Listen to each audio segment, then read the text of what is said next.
दोस्तों आज के इस वीडियो में हम बात करेंगे पीएम विद्या लक्ष्मी योजना के लिए आपको कैसे ऑनलाइन अप्लाई करना है।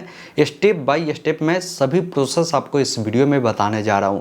साथियों इससे पूर्व में मैंने पीएम विद्या लक्ष्मी योजना के ऊपर में एक डिटेल वीडियो बनाया था जिसमें इस योजना की योग्यता, पात्रता, साथ में किन लोगों को बेनिफिट मिलेगा उसके बारे में मैंने डिटेल में बात किया था। लेकिन ये वीडियो प्रॉपर अप्लाई को लेकर होने वाला है, फिर भी मैं बेसिक जानकारी इस योजना के बारे में बताता हूँ। लेकिन अगर आपको डिटेल में जानना है तो उस वीडियो को जाकर चैनल के लोगों पे जाकर वीडियो वाले सेक्शन में उससे जरूर देखिएगा, या ये वीडियो खत्म होगा तो यहाँ पर मिलेगा या डिस्क्रिप्शन बॉक्स में मैं उसका लिंक दे दूंगा। पीएम विद्या लक्ष्मी योजना जो है साथियों ये खासकर विद्यार्थियों के लिए लाया गया है। वैसे विद्यार्थी जो मेधावी होते हैं लेकिन पैसे के अभाव के कारण वो आगे की हायर एजुकेशन नहीं ले पाते हैं, तो वैसे लोगों को सरकार लोन उपलब्ध करवा रही है जिसमें 10 लाख रुपए तक आपको मिलेगा, जो कि बिना किसी गारंटेड की होगी। ये ध्यान रखिएगा, इससे आप अपनी हायर एजुकेशन आप ले सकते हैं। इसमें खास बात यह है साथियों कि इसमें 3% तक का जो छूटे है वो भी गवर्नमेंट देती है उन लोगों के लिए जिनकी इनकम, पारिवारिक इनकम 4 लाख रुपए से कम है।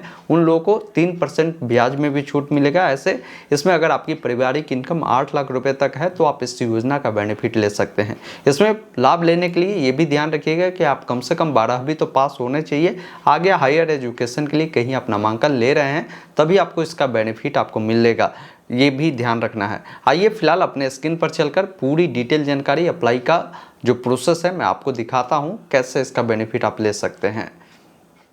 दोस्तों अभी आप देख पा रहे होंगे हम पीएम विद्या लक्ष्मी योजना के जो ऑफिशियल वेबसाइट है इस वेबसाइट पर है। इस वेबसाइट पर आने के लिए आप अपने मोबाइल या लैपटॉप में जो भी ब्राउजर है उससे ओपन करें, गूगल में टाइप करें ऑनलाइन अपडेट STM। जैसे ही आप इतना लिखते हैं आपके सामने ऑनलाइन अपडेट STM.in का यह ऑफिशियल वेबसाइट आएगा। इसे आपको ओपन करना है और यहाँ पर सर्च बॉक्स में लिखना है पीएम विद्या। जैसे ही इतना लिखकर आप सर्च करेंगे आपके सामने पीएम विद्या लक्ष्मी स्कीम का ये आर्टिकल मिलेगा जिसमें पूरी जानकारी स्कीम के बारे में बताई गई है, जिसको एक बार जरूर पढ़िएगा कि योजना की क्या विशेषताएं हैं, क्या जरूरी दस्तावेजें आपको देने पड़ेंगे, कौन लोग पात्र है, कौन आवेदन कर सकते हैं, आवेदन की क्या प्रक्रिया है, वो सारी जानकारी बताई गई है। अगर आप इसके बारे में वीडियो देखना चाहते हैं और सारी जानकारी समझना चाहते हैं तो इस वीडियो में मैंने ओवरऑल पूरी जानकारी बताया है, जिसको एक बार जरूर देखिएगा। अगर आपको अप्लाई करना है तो डायरेक्ट ऑनलाइन अप्लाई का यहाँ पर लिंक दिए गए हैं जिसके सामने आपको क्लिक करना है। आप पीएम विद्या लक्ष्मी योजना के ऑफिशियल वेबसाइट पर आ जाएंगे। यहाँ पर आने के बाद आपको अप्लाई करने के लिए सबसे पहले रजिस्ट्रेशन करना होगा, तो एक ऑप्शन रजिस्टर का मिलता है जिस पर क्लिक करना है। अब यहाँ पर बताए गए हैं कि और भी जो लोन है, loan scheme, education loan scheme है, उसके बारे में ये वेबसाइट है, यहाँ पर भी जाकर आप जानकारी को देख सकते हैं। लेकिन हमें विद्या लक्ष्मी योजना के लिए अप्लाई करना है तो मैं इसको ओके करूँगा। उसके बाद यहाँ पर आपके सामने फॉर्म खुलता है। अब इसमें बोला गया है कि आपका जो भी टाइटल है, जैसे मिस्टर, MRS, MS जो भी हो, आप अपने अकॉर्डिंग इसको चयन करेंगे और आपका जो भी नाम है ये आपका फर्स्ट नेम है, मिडिल नेम है और लास्ट नेम यहाँ पर देनी है। जो भी मोबाइल नंबर आपका होगा मोबाइल नंबर देंगे, ईमेल आईडी को डालेंगे और यहाँ पर पासवर्ड क्रिएट करना है जिसमें आपको ABCD का कोई भी बड़ा अक्षर, कोई भी छोटा अक्षर, कोई भी सिंबल, कोई भी अंक आपको उपयोग करना है। उससे पासवर्ड को दोबारा डालना है, कैप्चा कोड को फिल करना है और एक ऑप्शन सबमिट का मिलेगा जिस पर क्लिक करना है। इस प्रकार आपका जो अकाउंट है वो क्रिएट हो चुका है। आपकी ईमेल आईडी पर एक लिंक भेजा गया होगा जिससे आपको अकाउंट को एक्टिवेट करना है। तो आप अपने मोबाइल में चेक करें कि कहाँ ईमेल है, ईमेल में देखेंगे इस प्रकार लिंक है, उस पर क्लिक करेंगे। इस प्रकार आपका अकाउंट सक्सेसफुल रजिस्टर हो जाता है। पुनः लॉगिन करने के लिए यहाँ पर भी आपको लिंक दिए गए हैं, जिनका रजिस्ट्रेशन हो चुका है यहाँ से लॉगिन करें, या ऊपर में भी आपको लॉगिन है और स्टूडेंट वाले विकल्प पर क्लिक करेंगे और नीचे स्क्रॉल कर कराएंगे तो यहाँ पर आपके सामने लॉगिन पेज आएगा जिसमें आपको अपना वही ईमेल आईडी जो अभी आपने दिया है, जो पासवर्ड क्रिएट किया था, उससे डालेंगे। कैप्चा कोड को डालकर यहाँ से लॉगिन करेंगे। उसके बाद आप पोर्टल पर लॉगिन हो जाते हैं। लॉगिन होते हैं तो यहाँ पर पहचान ये है कि लॉगआउट का ऑप्शन आपको देखने को मिलेगा और सारा यहाँ पर देखिए आपको लिंक दिए गए हैं। जैसे आपको इसका फॉर्म भरना है तो एक ऑप्शन यहाँ पर दिए गए हैं लोन एप्लीकेशन फॉर्म का, जिस पर आपको क्लिक करना है। अब जैसे ही क्लिक करेंगे यहाँ से ओके वाले विकल्प पर क्लिक करेंगे, सारा गाइडलाइन भी आपको बताए गए हैं, जिसको एक बार आप देखेंगे कि किन किन स्टेप को फॉलो कर कर आपको फॉर्म को अप्लाई करना है। अब सिंपली यहाँ से आपको नेक्स्ट वाले विकल्प पर क्लिक करना है, तो कुछ जानकारी आपसे पूछी जाएगी, जिसमें पहला प्रश्न ये आपसे पूछ रहा है कि क्या आप भारत में ही हायर स्टडी कर रहे हैं, तो वैसे स्थिति में आपको यस करना है। अब यहाँ पर बोला गया है कि क्या आपके माता पिता की जो पारिवारिक इनकम है वो 4.5 लाख रुपए तक है, तो यहाँ पर यस करेंगे। अगर इससे अधिक है तो आप यहाँ पर नो करेंगे, तो फिर आपको बताने की ज़रूरत नहीं है। 4.5 लाख है तो यस करेंगे। तो एक्चुअल में जो भी इनकम है, जो इनकम सर्टिफिकेट आपने बनाया है उस पर देखिए कि कितना इनकम है, वो जानकारी आपको यहाँ पर आपको बताना है। अब यहाँ पर बोला गया है कि यदि आपने एडमिशन ले लिया है प्रोफेशनल या टेक्निकल कोर्स में, तो आप यहाँ पर बताएंगे, जिसके तहत ये कुछ कोर्स का नाम इन्होंने बताया है, तो आप यहाँ पर रेस्ट करेंगे। तो फिर यहाँ पर इंस्टीट्यूट की डिटेल भी आपको देखने का ऑप्शन है। आप जब इस पर क्लिक करेंगे तो देखिए कंट्री इंडिया रहेगा, साथ में किस स्टेट से जो है आप पढ़ाई करते हैं, एडमिशन कहाँ लिए हैं, वो जानकारी आपको यहाँ पर बताने की ज़रूरत होगी। उसके बाद यहाँ पर जो भी इंस्टीट्यूट का नाम है उसको डालेंगे, कोर्स का नाम डालकर आप यहाँ से सर्च करेंगे। अब इसमें जो भी आपका कॉलेज होगा उसको आपको चयन करने की ज़रूरत है। यहाँ ना मिले तो फिर यहाँ पर देखिए 2 लिखा है, जिस पर क्लिक करेंगे तो दूसरा कॉलेज आएगा। 3 लिखा है, इस पर क्लिक करेंगे दूसरा कॉलेज आएगा। तो जो भी आपका कॉलेज हो उसको इस प्रकार आप चयन कर सकते हैं और बता सकते हैं, और यहाँ से क्या करेंगे, इसको आप सबमिट करेंगे। अब बहुत सारे ऐसे भी कैंडिडेट होंगे जिन्होंने अभी एडमिशन नहीं लिया है, वो एडमिशन लेना चाहते हैं, तो वैसे स्थिति में आप यहाँ पर नो भी कर सकते हैं। नीचे जब आप आएंगे तो एक ऑप्शन यहाँ पर मिलता है सेव का, जिस पर पहले क्लिक करें। इस प्रकार डिटेल आपका ये सेव होता है। फिर नीचे आकर आपको सिंपली नेक्स्ट वाले जो विकल्प दिए गए जिस पर क्लिक करना है। अब यहाँ पर आपसे पर्सनल इन्फॉर्मेशन पूछा जाएगा, जैसे आपकी जो भी टाइटल है आपने चुना होगा। अब यहाँ पर देखिए आपको अपने पेरेंट के रूप में, जैसे कोई अगर शादीशुदा महिला है तो अपने हस्बैंड की भी डिटेल दे सकते हैं। अगर फादर मदर का देना है तो उनके अनुसार ही टाइटल आप यहाँ से चुनेंगे। जो भी आपका नाम होगा वो ये नाम देखने को मिलेगा। अब यहाँ पर पेरेंट का जो भी आपका नाम है, यहाँ पर फर्स्ट नेम आपको लिखना है। जो भी रिक्वायर्ड लिखा है रेड में वो जानकारी देने की ज़रूरत है। बाकी लास्ट नेम जो है वो आपको लिखना है। फिर आपको नीचे आना है, जो भी आपके फादर के फर्स्ट नेम होंगे यहाँ पर फर्स्ट नेम आपको लिखना है। जो भी मिडिल नेम होंगे, लास्ट नेम होंगे, वो जानकारी आपको बताने की ज़रूरत होगी। जो भी आपका DOB होगा, कैलेंडर मिलता है। सबसे पहले जो भी आपका साल होगा, साल को यहाँ से आप चयन करेंगे, जो महीना होगा, और जो भी डेट होगा इस प्रकार आप चयन करेंगे तो ये आपका सिलेक्शन हो जाएगा। फिर आप नीचे आएंगे तो आपकी जो भी कैटेगरी होगी, कैटेगरी को आप यहाँ से चयन करेंगे। अब जैसे कैटेगरी चुनते हैं तो फिर इस साइड में भी जो कैटेगरी पूछी जाती है ये आपके पेरेंट के है, और इस साइड वाला डिटेल ये ध्यान रखिएगा। बाकी आपकी जेंडर क्या है, मेल है या फीमेल है, जो आपने पेरेंट में डिटेल दिया है उनका भी जानकारी आपको बतानी होगी।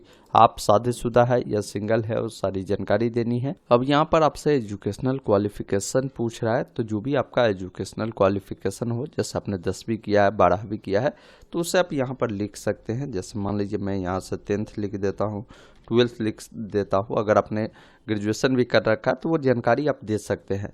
यहाँ पर बोला गया है कि आप अपना हाईएस्ट क्वालिफिकेशन का जो भी नंबर है परसेंटेज में, जो हाईएस्ट क्वालिफिकेशन है उसके बारे में नंबर आपको यहाँ पर बतानी है।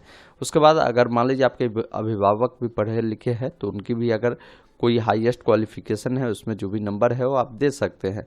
ऑक्यूपेशन बताएंगे कि आप क्या करते हैं, तो कई सारे ऑप्शन है। आप स्टूडेंट है तो वो बताएंगे, आपके फादर क्या करते हैं वो जानकारी भी आपको बतानी है।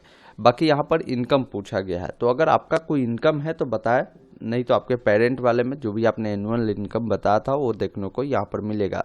पैन नंबर अगर आपके पास है तो इसको जरूर दें, और पिताजी वाले या आपके पेरेंट में जिनका भी है आपने डिटेल दिया उनका भी पैन कार्ड की जानकारी देंगे। साथ में आप अपना स्टेट बताएंगे, आपके पेरेंट का भी जो भी स्टेट है वो आपको जानकारी देनी है। प्रॉपर एड्रेस यहाँ पर लिखना है। एड्रेस 1 में अपना विलेज दे सकते हैं, एड्रेस 2 में पोस्ट ऑफिस दे सकते हैं, या आप अपने अकॉर्डिंग भी एड्रेस दे सकते हैं। यहाँ पर विलेज एरिया लोकेलिटी बोला गया है तो उससे देंगे। जो भी आपका ब्लॉक है उससे आपको देना है। जो भी आपका पिन कोड है वो जानकारी आपको देने की ज़रूरत है। कॉन्टैक्ट नंबर में आपका मोबाइल नंबर, ईमेल ID मिलेगा। आप पेरेंट के भी मोबाइल नंबर, ईमेल ID आप देंगे।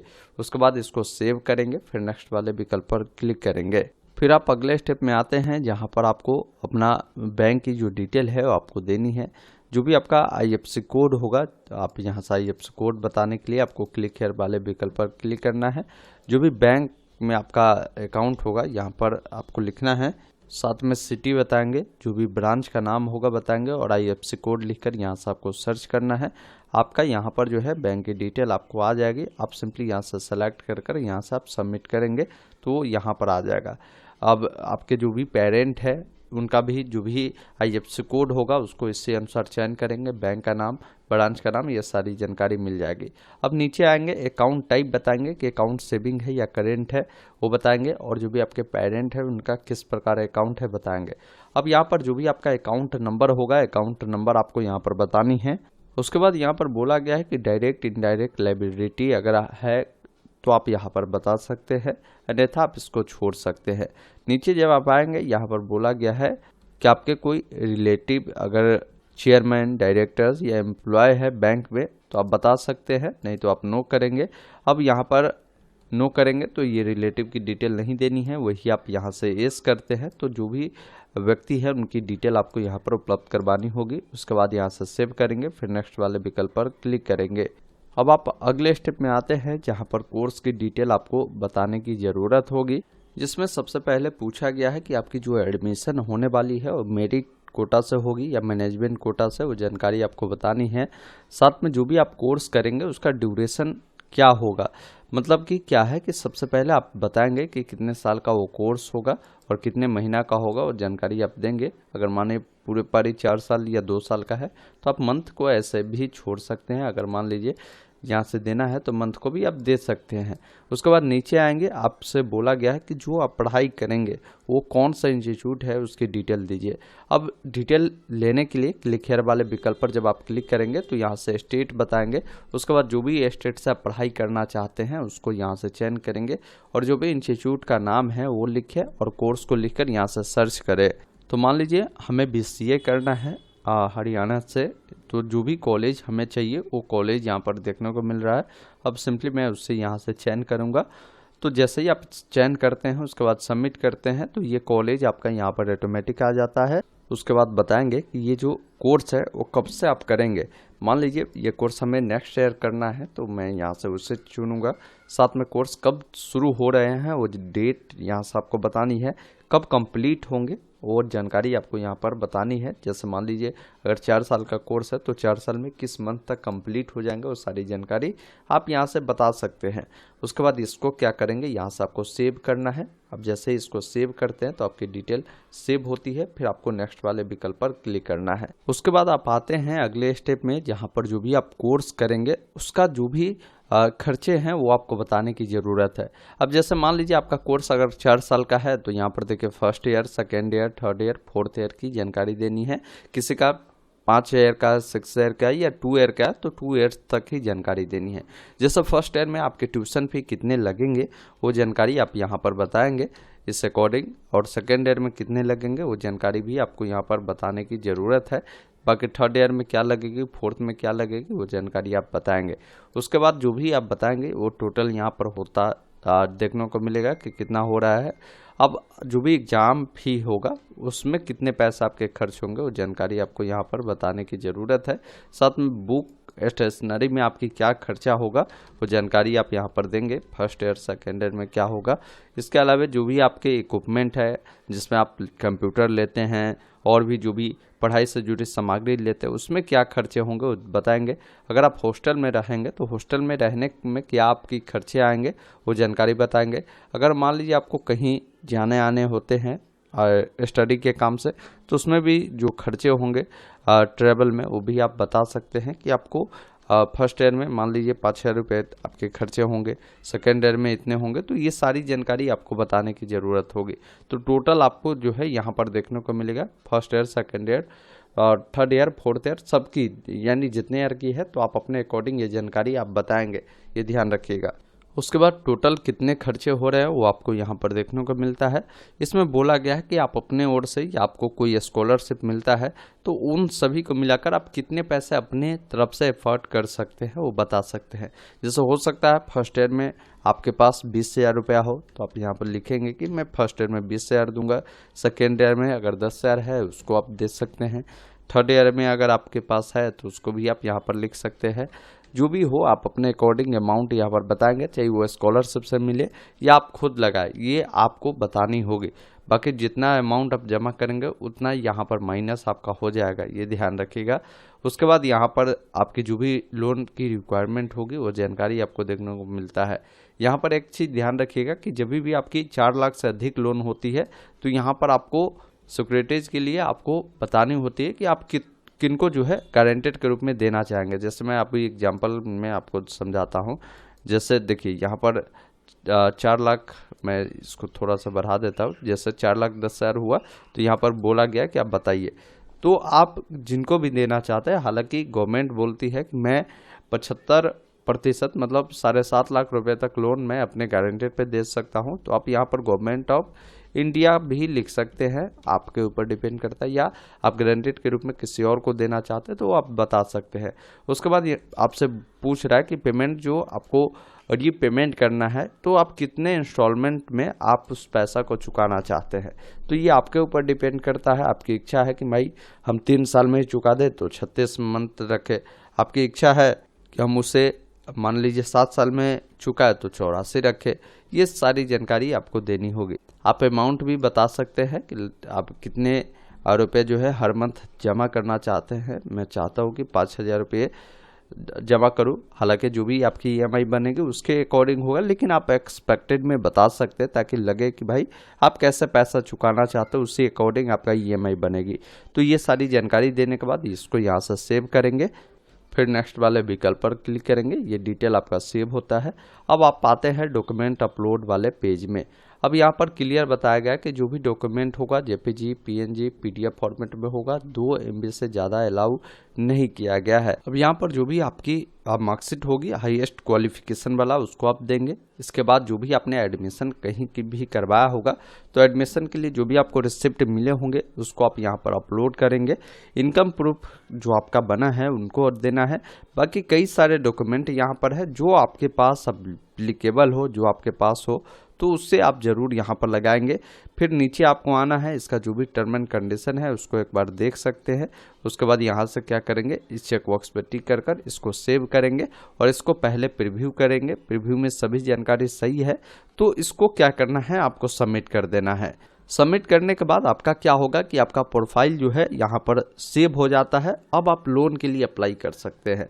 अब जो भी लोन आपके लिए एप्लीकेबल होगा, जो भी बैंक आपको लोन देना चाह रहे होंगे, उन सब की डिटेल यहाँ पर मिलेगा। Search apply for loan scheme पर जब आप जैसे ही क्लिक करते हैं तो यहाँ पर देखिए इतने सारे बैंक है। वैसे आप चाहे तो इसको फिल्टर भी कर सकते हैं। जैसे इंडिया मैंने चुना, आप कौन से कोर्स कर रहे हैं, जैसे अंडर ग्रेजुएशन या पोस्ट ग्रेजुएशन वाला, वो आप चयन करेंगे। साथ में जो भी कोर्स का आपका फी होगा, लोन की आपकी आवश्यकता है 4 लाख के अंदर का है या 4 लाख से 7.5 लाख का है या आपके 7.5 लाख का ऊपर का है, तो जो भी आपको होगा आप अपने अकॉर्डिंग चयन कर इसको आप जैसे ही सर्च करेंगे तो सारी डिटेल आपको मिल जाएगी। जैसे एक बैंक यहाँ पर है, आप चाहे तो यहाँ से भी लोन ले सकते हैं। यहाँ पर आपको अप्लाई का ऑप्शन है, या आप चाहते हैं कि ब्रांच कहाँ लोकेटेड है उसकी डिटेल देखना तो उससे भी आप देख सकते हैं। या आपकी इच्छा है कि यहाँ से बैंक को आप फिल्टर करें। जैसे मान लीजिए मेरी इच्छा है SBI से लेना, तो मैं SBI को चुना। SBI यहाँ पर देखने को मिल रहा है। अब ये जो लोन आपको उपलब्ध करवा रहा है SBI स्टूडेंट लोन स्कीम के तहत करवा रहे हैं। आप यहाँ से ब्रांच की डिटेल भी आप देख सकते हैं। अप्लाई करना है, उसके बाद डायरेक्ट आप अप्लाई वाले विकल्प पर क्लिक करेंगे। उस लोन के लिए आपका अप्लाई प्रक्रिया हो जाएगा। आप मल्टीपल बैंक में भी अप्लाई कर सकते हैं और बैंक के द्वारा आप सभी को क्या है कि ऑफर किया जाता है। मान लीजिए आपने 5 बैंक में यहाँ से अप्लाई किया, बैंक के पास डिटेल जाती है, वो लोग देखते हैं आपकी सारी डिटेल, प्रोफाइल देखते हैं, भाई कौन सा कोर्स कर रहा है, क्या इनकम है आपकी, और उसके बिहार पर वो लोग आपसे कांटेक्ट करते हैं और लोन उपलब्ध करवाते हैं। इसमें खास बात ये होता है कि इसमें आपको 3% तक सब्सिडी भी मिलते हैं, जिनकी अगर इनकम जो है 4 लाख रुपए से अधिक नहीं होते उन लोगों को। और ख़ास बात ये भी होता है कि ये लोन के लिए ज़्यादा भाग दौड़ करने की ज़रूरत नहीं होती है। अगर आपको मिलना होगा तो डायरेक्ट आपको मिल जाएगा, ये ध्यान रखिएगा। मैक्सिमम 3 बैंक का ही प्रेफरेंस आप यहाँ से दे सकते हैं। बाकी अगर आप लोन के लिए अप्लाई कर देते हैं, उसका स्टेटस देखना चाहते हैं तो एप्लीकेशन स्टेटस पे क्लिक करेंगे। उसके बाद जैसे ही आप एप्लीकेशन स्टेटस देखेंगे तो यहाँ पर आपको जानकारी भी पता चल जाएगी कि आपका जो बैंक की क्या अभी वर्तमान में स्थिति है, आप यहाँ से भी देखेंगे, वो पता चलेगा। रिमार्क में बैंक अगर कुछ लिखना चाहे तो लिख सकता है। फॉर्म अगर रिजेक्ट करेगा या फॉर्म में आपको बोलेगा कुछ सुधारने के लिए, तो यहाँ पर वो जानकारी मिलती रहेगी। आप समय समय पर इसको चेक भी कर सकते हैं। तो ये पूरी प्रोसेस होने वाली है इस लोन के लिए। अगर आपको अप्लाई करना है तो कैसे करना है, मैंने सभी जानकारी आपको बता दिया। समय समय पर यही है कि स्टेटस आपको जरूर देखते रहना है। दोस्तों, अभी आपने देखा मैंने इस योजना के बारे में पूरी डिटेल जानकारी उपलब्ध करवाया। उम्मीद करता हूं आपने पूरी जानकारी समझा होगा। तो वीडियो को लाइक शेयर जरूर कीजिएगा। वीडियो देखने के लिए बहुत बहुत धन्यवाद। जय हिंद।